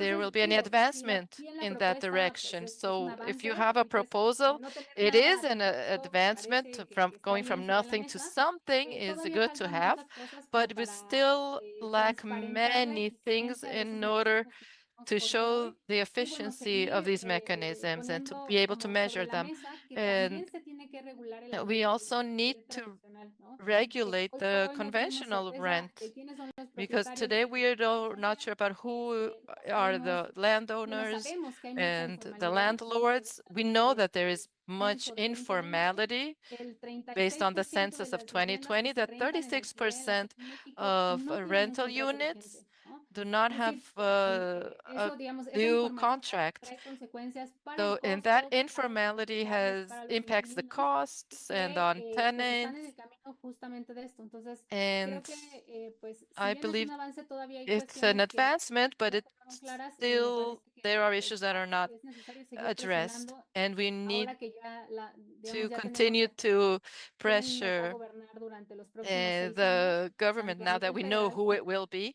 both on the federal and local levels. Perfeito, Rosalba, muito obrigada. Thank you, Rosalba. And now I'll pass the floor to Pedro and Aline. Respondendo uma pergunta, a Francesca tinha colocado essa questão e acho que voltou agora nos comentários, né? Answering one of the questions is about who is using the information, who is organizing that. I can speak on behalf of São Paulo more than of Rio. In São Paulo, we have this kind of organization regarding rentals that was emerged during the pandemic and was important at that moment. We were trying to avoid and prevent evictions specifically, and it doesn't apply to short-term rentals. So we have very specific movements. We have the slum movements, and that we even did not have the information on how to use them at the time. But no, I believe that there's no one really articulated to use them, like the issue that Rosalba answered now. If we are normalizing or we are not regulating details, but as she said, it's the opportunity that gives us the answer. There was an election, and the election was a moment that was proper. The election was a proper moment to pressure for these things. In São Paulo, we do not have that kind of answer. It's always a political problem here, and we have to work to disseminate this data and the information and show that this is a problem that is relevant to the city, that it has a substantial impact on the land use in the city and should be part of the social movements and the housing movements. I would also like to add in relation to the other questions, for example, on investment on short-term rentals or on housing investment related to short-term rental. In Rio, we have this example, which is the Porto Maravilha project, and I think it is really representative of short-term rentals in Rio, because while we in Copacabana we have a consolidated housing situation with many listings, so we do not see short-term rentals or this incentive being so intensive. It seems like the neighborhood remains the same. If we look at the context of Porto Maravilha, there has been a great transformation related to the construction of new housing developments. There are very small apartments, like studio apartments, and some companies using that discourse that you can invest, you can buy your second apartment for investment, for you to be able to have the income, that complementary income from short-term rentals. And I also read about Portugal. I have also observed that there, in the context of Portugal, there's a federal law that incentivizes foreigners to come invest in the country. So this investment has a few rules and specific amount of money values, and that made emerge investment companies that sell that asset, the property, for the person who wants to have Portugal as a second residence. And many authors relate the current housing crisis to this process of incentivizing foreigners with capital to invest. And an interesting topic is that this will lead me to answer the third question in relation to advancements in regulation. If we think about the context of Rio de Janeiro, it's the opposite, because in Rio de Janeiro there is a program that incentivizes digital nomadism, to bring people from outside to come to the city, and the population is also then sees that and says, okay, I'm going to put my apartment as an Airbnb to serve those people that are coming. Yeah, so that is my experience of Rio in this context.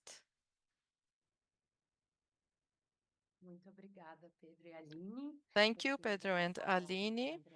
Now, Andreas, the floor is yours. Thank you.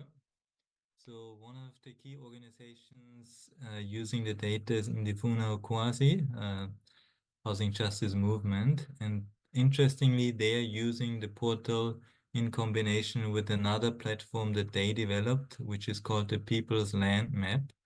So what they did is they mapped all the public land in the city of Cape Town. And all the public land is as much as the whole of city of Barcelona, like the whole area of city of Barcelona. That's how much public land is available in Cape Town. And there has been a lot of pressure from them and by us and by others to advocate for the release of public land for social housing. So it's quite a no-brainer that if you have a lot of public land available in your city, you should make use of that land to transfer to non-for-profit social housing organizations. But what we have seen is that government has sold off a lot of the land to generate revenues, or they're just sitting on the land because it's a valuable asset. So there is now a lot of pressure also, and there we see some progress, but again, it's very slow. Thank you. Muito obrigada. Thank you. eu particularly, became very interested in this mapping of the public lands in Cape Town. If we can exchange contacts, I would love to learn more about it. Sorry, guys, my cat is here wanting to participate. So I guess we come to an end, and I would like to thank all of you for your presentations. Sai Rama, Rosalba, Aline, Pedro, and Andreas. I would also like to thank Francesca and her considerations that enriching our debate. I feel like continuing here, but I think that tonight's lecture will also dialogue with this panel here. I would also like to thank everyone that is viewing us on YouTube and here on Zoom. Also would like to thank our translation team, our supporters, our technical team, FAPESP, and the Resolution Brook Foundation and the Global Observatory on Short-Term Rentals. And I would like to invite you to watch our lecture that will start at 5, with the topic from Miguel Robles, and he will, and I would like to conclude our panel and see you soon in our lecture at 5 o'clock. Thank you very much.